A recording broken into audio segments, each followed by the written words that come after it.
ముందుగా టమాటా, చింతపండు, ఉప్పు, పసుపు వేసుకుని ఉడకబెట్టుకోవాలి.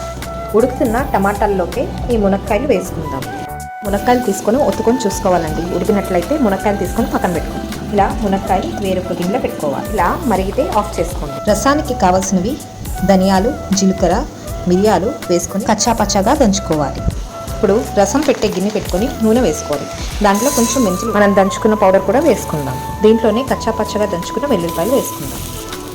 కరివేపాకు, ఇంగువ కూడా వేసుకుందాం.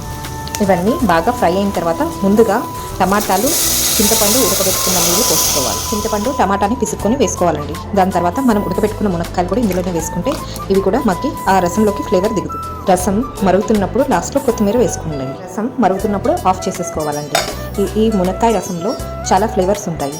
దీంట్లో ధనియాలు, జీలకర్ర, మిరియాలు అన్నీ ఉంటాయండి. ఇవి తినడం వల్ల జలుబు చేసినప్పుడు చాలా బాగుంటుంది.